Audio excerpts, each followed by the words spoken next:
This is where we got up to yesterday. We're talking about the same topic as we just finished, Yehuda and Yosef. But the Rebbe is being a little more down to earth over here, and he's saying, what is it that's going to bring Mashiach? What do we have to do? So the Rebbe said, let's take an example here from Yehuda. Yehuda had, I guess for lack of a better word, we can call it chutzpah, but he had a certain type of courage, brazenness for the truth. Yehuda was a nobody. Yosef was the king of the whole world. He had who knows how many thousands of guards around him. And Yehuda, without requesting permission, he approached Yosef and he said, you better let my brother go. He said, what can we possibly learn from this? We can learn from this that's the attitude that we have to take in order to bring Mashiach. And that's going to be the attitude of Mashiach. Mashiach is going to say the truth and without being afraid.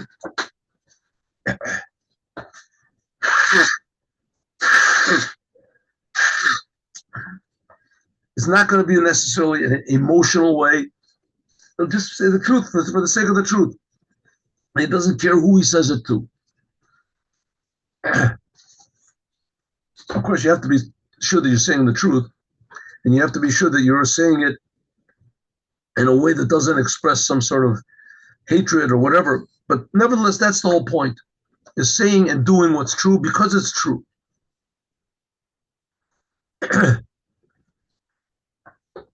Says the Rebbe that this whole idea here, let's get to the lesson.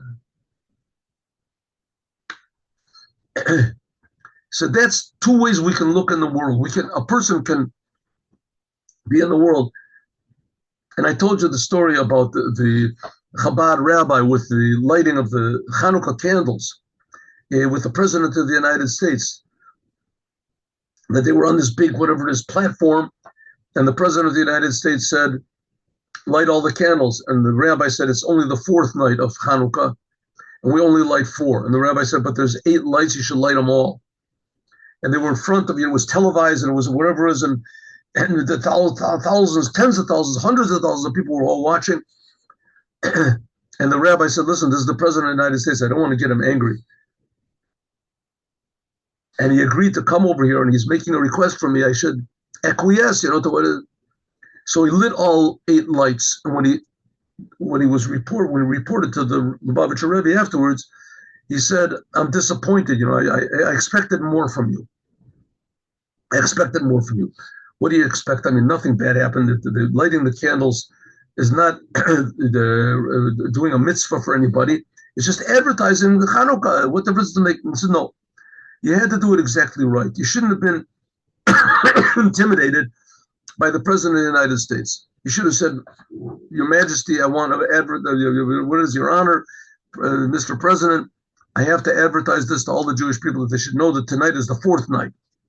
And tonight, every night you only light according to that night. Please forgive me, or whatever he wanted to say, but he had to say it in a way that was forceful.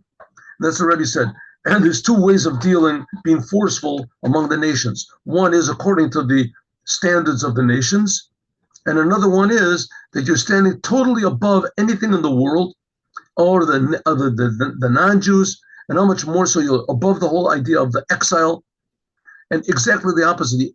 He conducts himself in a way of tokif. Let's see if I can find it. 1 minute. Of assertiveness, until he has his power to change also the laws of the country. Like it says that the Rebbe, when he took the song of France and he changed it, put the words of the prayer, a prayer in Judaism, Aderet Ve'amun, and he put it to what is called the Marseille, the March of France. He changed it so that France actually changed part of their anthem. She changed it. But Yishlon, we can say that this power of Yehuda, it brought about that a Jew not only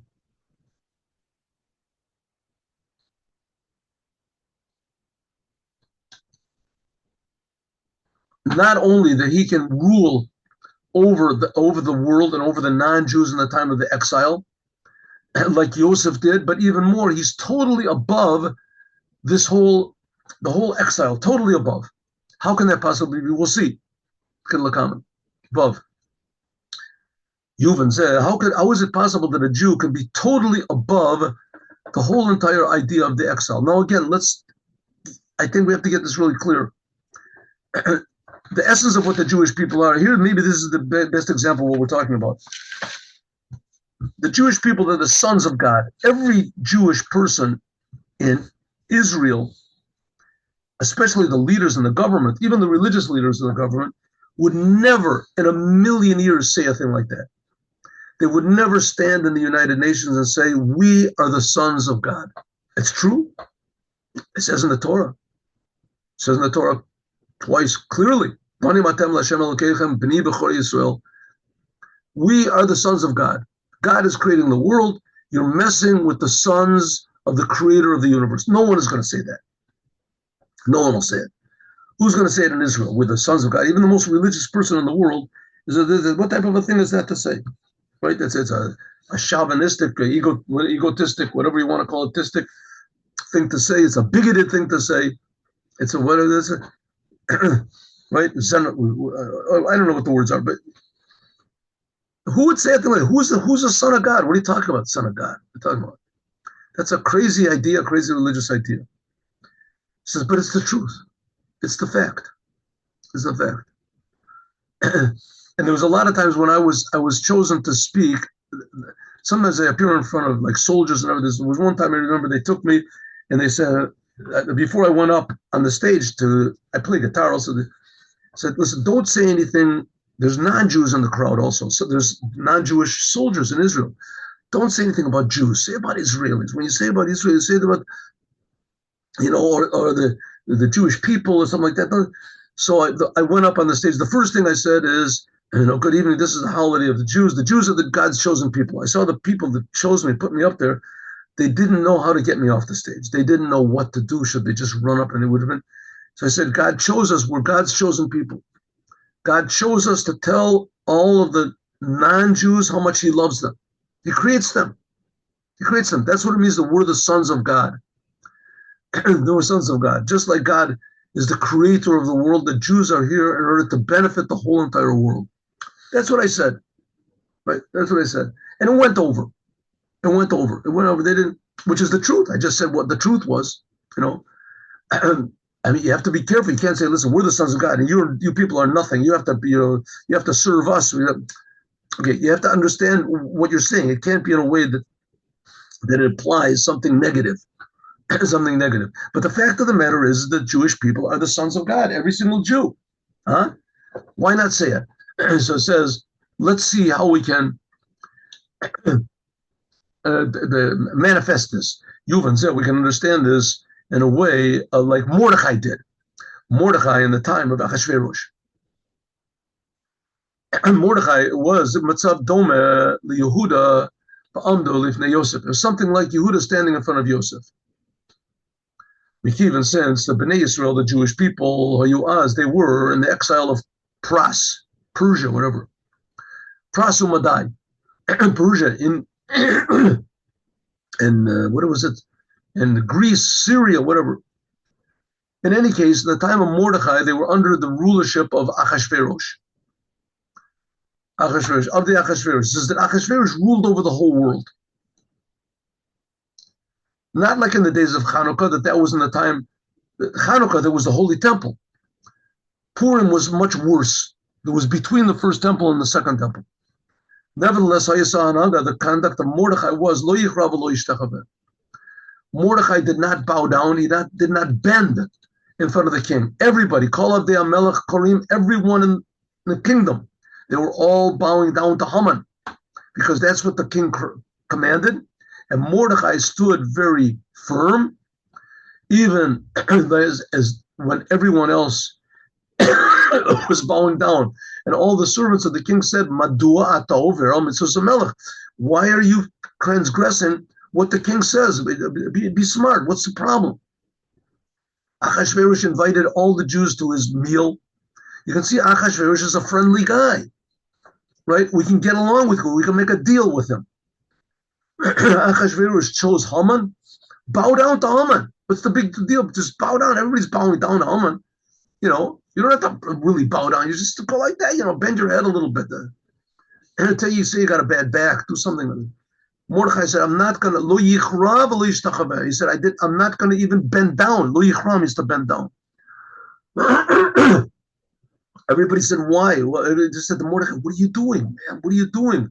Everyone is bowing down. You're sticking out like a sore thumb.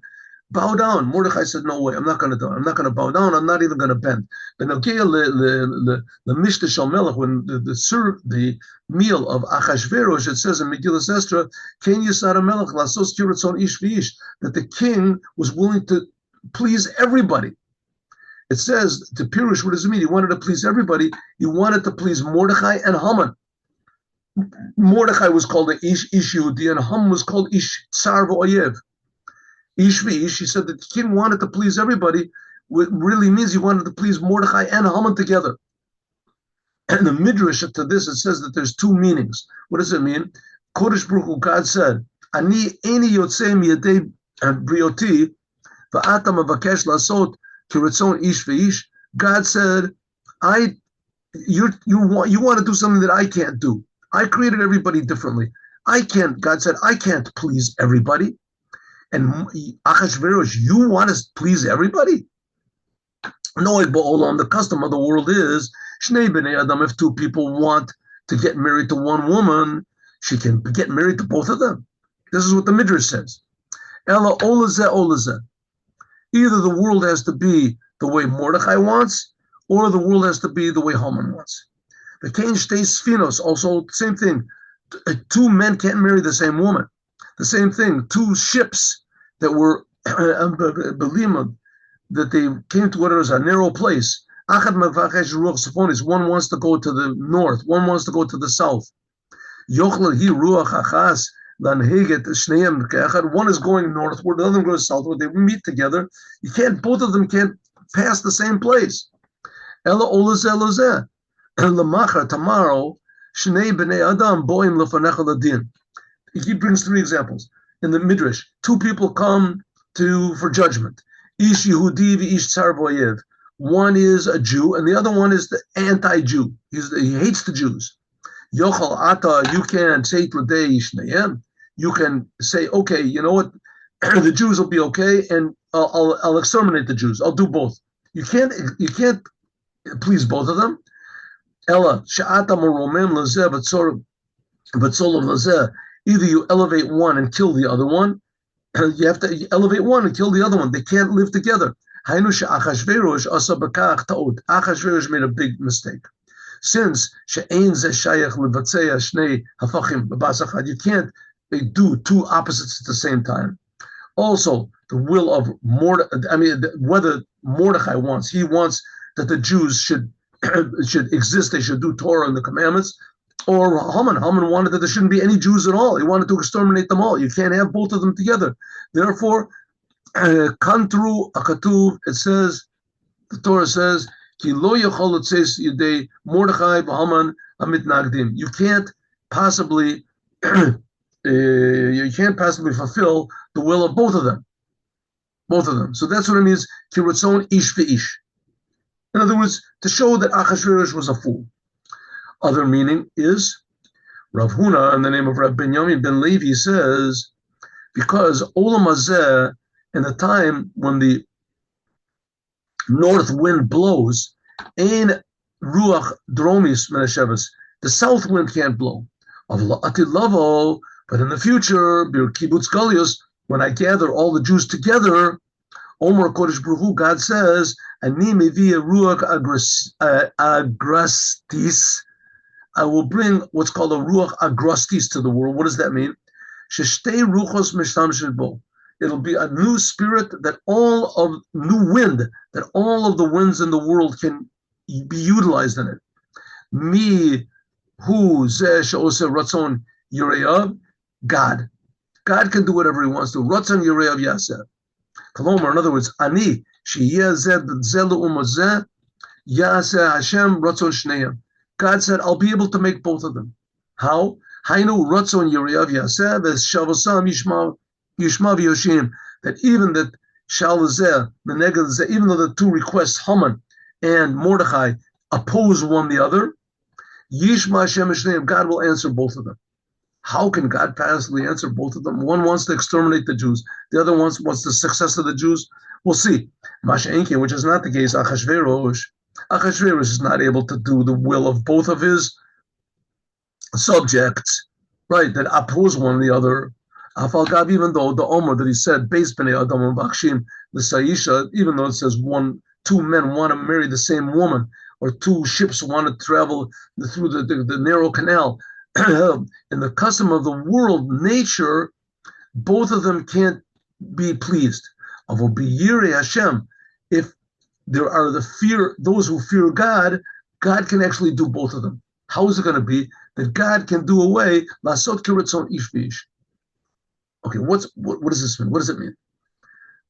Okay, simply what it means is that in the future, when Mashiach comes, his opposites will be able to be together. But how can it be opposites like Haman and Mordechai? We'll find out.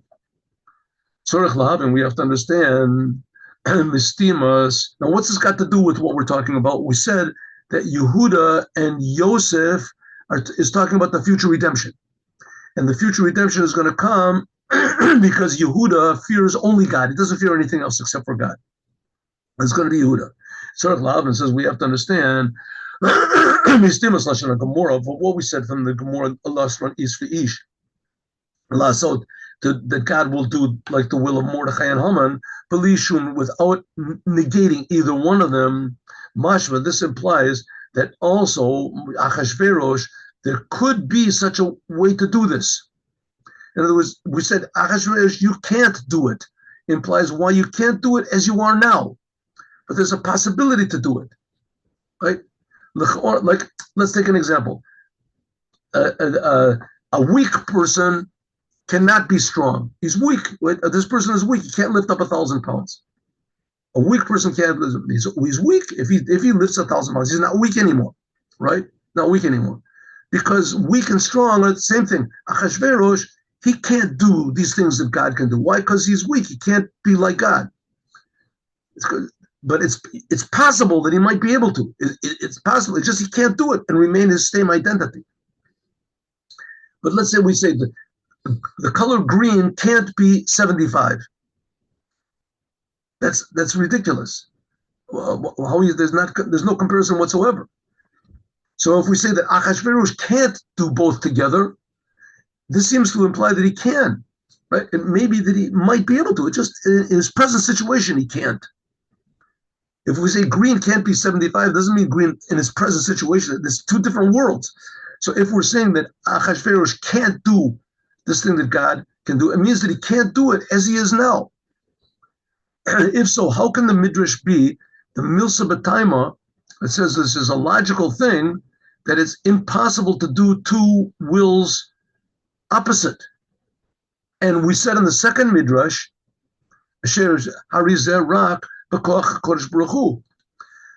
we have like three things going on over here. There are things in this world that are impossible. There are things in this world that God can do. And there is things that the world will be able to do like God. Huh? We say the world, in the world, there can't be two opposites together. But God can make two opposites together. God can make two opposites together. Says the Rebbe, but there's another third thing. God is saying that I'm going to make the world that there can be two opposites together. Not just, how is this going to be? How is it going to be? Yeshlomo, we can say like this. When we're talking about how the world goes, the natural world, similarly, because God, so to speak, God is ruling the world, laws of nature, so that the world can't have two opposites together. God made the world according to certain laws, certain principles. You can't have good and bad together. They're two opposites. Haman wants to destroy the Jews. Mordechai wants to, how do you say, benefit the Jews. It can't be together. Masha Enkin, which is not the case if you're talking about how God is himself, Kafishu Lamaila, how he is above the world, then there can be both of these two things together. I mean, we see that the world exists, there's evil and good in the world, and that they exist together. It must be that in their source, God is creating them both. That's the difference between the two different explanations of the Gemara, where it says that you can't have two opposites, and the Midrash, which says that by God you can have the two opposites. The first explanation in the Midrash is talking about how it is in the world. The second one is talking about how it is by God in the future. But the implication of the Gemara, it comes out that also kiratzon ish v'ish in the time of Achashverosh, that there would have been a benefit. Because even now a Jew can, by means of attaching himself with God, litalot l'dargo, the level of the future will be kiratzon ish v'ish. It'll be possible to do both. In other words, what does it mean? Let's take the example of Yehuda with Yosef, or even taking a better example, that rabbi that I talked about with the lighting of the Hanukkah candles. So here the rabbi is standing in front of the president of the United States. The president of the United States is saying, I insist you light 8 candles. And the rabbi could say, listen, what's the big deal? I like the 8 candles, what's so big a deal? I mean, it's not really, it's just a little tiny, detail that and here's the president of the United States. The whole world is saying light 8 candles. What's the big thing? It's not, I don't have any time to decide. I'm under pressure. I have all these excuses, thousands of excuses, right? Really good excuses. And if I just light the 8 candles, then I have no pressure whatsoever. No pressure. So what was that rabbi supposed to do? He was supposed to say, Your Honor, Mr. President, I have to light 4 candles. That's the Jewish custom. That's what he should have said. And even if the president should have said, listen, my friend, let me down. I don't want to have anything part of this thing. He would have said, okay, Your Honor, I'm sorry it had to end this way. But, right, that's it. Either 4 or nothing. You could have had repercussions afterwards. The president could have gone back and he said, wipe that Chabad movement off the map. I'm canceling all of all the threats you could possibly imagine. That is chutzpah. All the bad scenarios you could possibly imagine could have come to be. But in the face of all of that, the rabbi should have done the truth. He should have done what was ultimate truth. It would be superhuman to do that, to do such a thing. He says, no, it's not superhuman. It's Jewish. It's Jewish. So you could have had both of them together. You could have had the rabbi doing exactly what God wants and putting the world totally as though it didn't exist. But on the other hand, the world does exist. It's ish v'ish. How can you have them both? It says, because the fact is the source of bad in the world really comes from good. And this we're going to have to do tomorrow. The explanation is that Achashverosh in his source refers to God. It's like the rabbis say, Achashverosh, he was an evil king, right? It says, this is God. In the Megillah, it doesn't have God's name written. It's the only book in Judaism that doesn't have God's name written in it. No mention of God. God's name is not mentioned. So it says it is mentioned every time. It says Achashverosh. Achashverosh is God's name. Or sometimes it says Hamelech, a king. It's referring to God. This is talking about, Achashverosh is talking about a tremendously high level of godliness. That level can do Ratzon Ish V'ish. And this is what we're going to talk about, God willing. Tomorrow. Let's just do this one paragraph. The explanation is Achashverosh in his source refers to God. Like it's the rabbi say, Achashverosh, it's that Kodesh Baruch Hu. It says in the Talmud. Acharis Barishi Shalo, the beginning and the end. Achash means Achar, the last, and Reish is the beginning. Reshit, the end and the beginning are his. God creates everything, creates time. And that's what it says in the Megillah, Kach Yasar HaMelech, Lasot Kiratzon Ish V'ish, right in the beginning, that the king said you should do according to everybody's will. This refers to the Ofen Bo, how God made the world. God made the world that there's room for evil and there's room for good. Bechiroto Shel Adam, a person can choose either to do what Mordechai wants or he can choose to do what Haman wants. Haman is also a creation of God. Reshut l'kol adam, everybody has the permission and the ability and to do, incline himself whichever way he wants to, whether for good and be a tzaddik, is totally in his hands to do. And if he wants to incline himself to do bad, as he can do that also. So it ends up that the evil and the bad and the destructive forces in the world, they come from God. Now the question is, what should I do with them? God is creating Achashverosh. What should I do with it? So the answer is God created it to make a challenge. God created it to give you a challenge. And you're supposed to stand in the challenge. That's the whole idea. God made Yosef the king of all of Egypt, and he was very threatening to Yehuda in order to give Yehuda a challenge. Right? Would he just be interested only in the truth, or would he start thinking about himself? What's going to happen? What's going to be the results? One example of this, the beginning of Judaism, the foundation of Judaism, was Abraham taking his son to sacrifice him. God said, sacrifice your son. If Abraham would have done and actually killed Yitzchak, which seemed to be what God was clearly implying. He took a knife along with him and a fire in order to make a sacrifice. He was going to burn his son up, going to kill him. He said, if it would have been, that would have been the end of Judaism. He would have lost everything. His whole future would have been black. The whole world was against him. It seemed that even God was against him. But he said, listen, I'm doing what God wants. Forget about the future, forget about the past, forget about anything logical that I'm doing. I'm doing what the truth is. The whole entire world is just a creation. The creation is not going to convince me to go against the Creator. That's what the Rebbe is trying to put in front of our minds. And if we do that, that's the humility of Yehuda, the power of Yehuda, the courage of Yehuda. And that's what's going to bring Moshiach, as we're going to talk about more, God willing, tomorrow. Now let's have a story. 1 second.